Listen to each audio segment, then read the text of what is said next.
warahmatullahi wabarakatuh. Alhamdulillahirrabbilalamin. Wassalatu wassalamu ala asrofil anbiya wal mursalin wa ala alihi wa sahbihi ajmain, amma ba'du. Perkenalkan, nama saya Muhammad Ali Pangestu. Saya adalah pendamping PKH Kecamatan Indralaya Utara, Kabupaten Ogan Ilir, Provinsi Sumatera Selatan. Pada pertemuan kali ini dalam pelatihan pencegahan dan penanganan stunting bagi SDM Kesos, saya akan membahas modul 2 tentang permasalahan stunting.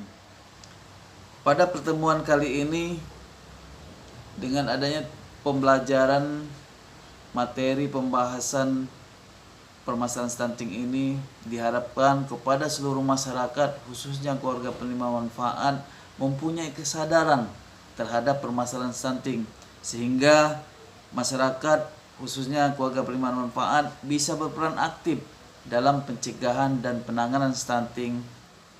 Dalam permasalahan stunting ini, yang perlu kita tanamkan adalah konsep diri kita sebagai orang tua, di mana konsep diri ini adalah cara memandang bapak-bapak, ibu-ibu secara utuh, baik fisik, emosional, intelektual, sosial, dan spiritual.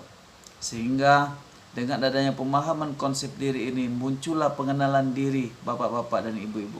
Sehingga dengan adanya kemampuan dalam mengatasi masalah, dapat diharapkan adanya perubahan sesuai apa yang direncanakan. Bapak-bapak, ibu-ibu, dan hadirin sekalian, bahwa yang perlu kita ketahui, stunting merupakan kondisi di mana anak memiliki tinggi badan yang tidak sesuai dengan usianya. Stunting ini sering terjadi pada periode 1000 hari pertama kehidupan, periode emas pertumbuhan dan perkembangan yang dimulai semenjak terbentuknya janin hingga anak berusia 2 tahun. Adapun penyebab stunting didapat secara langsung dan tidak langsung. Penyebab langsung stunting kurangnya asupan gizi pada anak yang dapat dilihat dengan cara memantau status pertumbuhan dan perkembangan anak di layanan posyandu. Selain itu, penyakit berulang seperti diare, infeksi saluran pernapasan, dan cacingan juga menjadi penyebab langsung terjadinya stunting pada anak. Sedangkan penyebab tidak langsung stunting adalah kurangnya pemberian stimulasi atau rangsangan, serta kebersihan diri dan lingkungan yang buruk. Adapun anak stunting disebabkan oleh beberapa hal, yaitu kurang gizi, di mana kurang gizi dari mulai remaja bisa menyebabkan putaran gizi saat hamil, menyusui, hingga dapat menyebabkan stunting.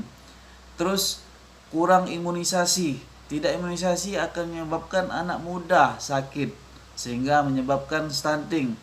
Selanjutnya, tidak cuci tangan dengan air mengalir dan pakai sabun. Apabila tangan kotor, maka kuman mudah masuk ke dalam tubuh sehingga anak mudah sakit dan dapat menyebabkan stunting. Terus tidak BAB atau BAK di jamban sehat. Buang air besar sembarangan menjadi sumber penularan penyakit karena lingkungan tidak sehat, sehingga anak bisa mudah sakit dan menyebabkan stunting. Juga tidak melakukan stimulasi atau rangsangan terhadap anak. Hal ini juga akan menghambat perkembangannya. Anak tidak hanya membutuhkan asupan gizi, tetapi juga penting mendapatkan stimulasi dan kasih sayang dari orang tua serta keluarganya. Selanjutnya, tidak datang ke posyandu dan layanan kesehatan.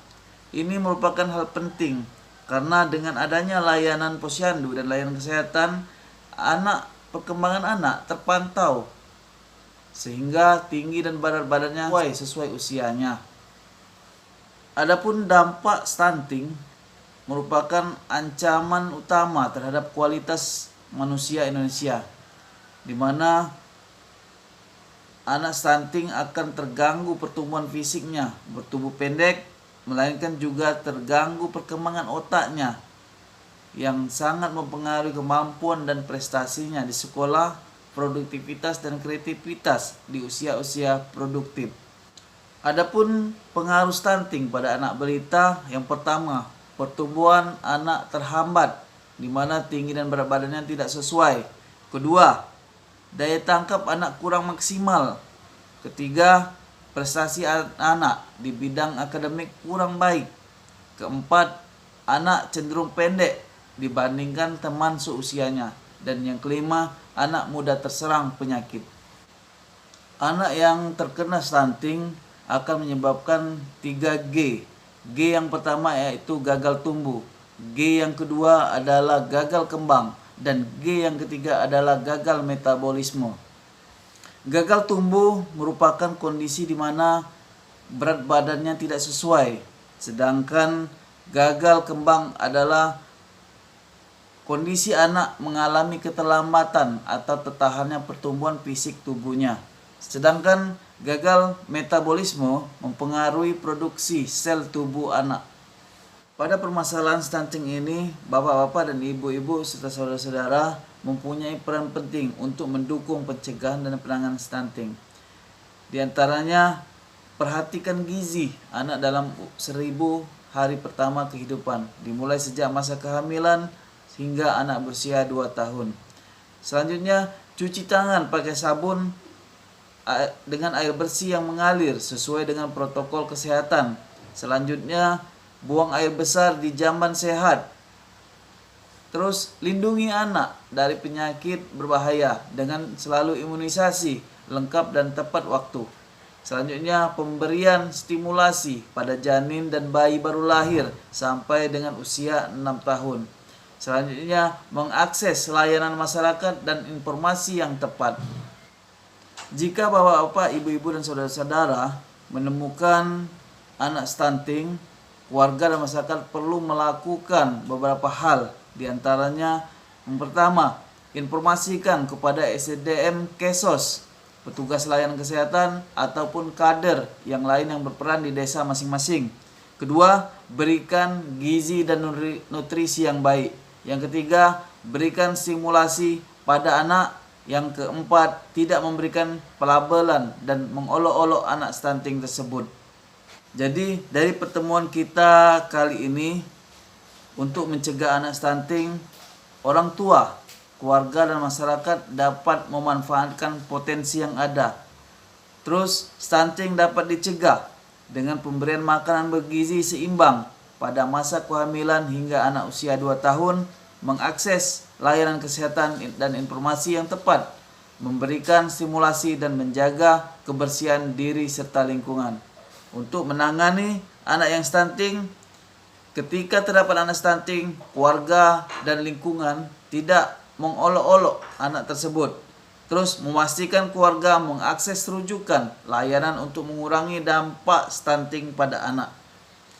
Ayo, stunting dekat dengan kita dan kita harus peduli. Terus harus mulai berperan aktif mencegah stunting untuk generasi penerus bangsa yang lebih baik. Demikian pertemuan kita kali ini dan saya akhiri. Wabillahi taufik wal hidayah. Wassalamualaikum warahmatullahi wabarakatuh. Salam sehat.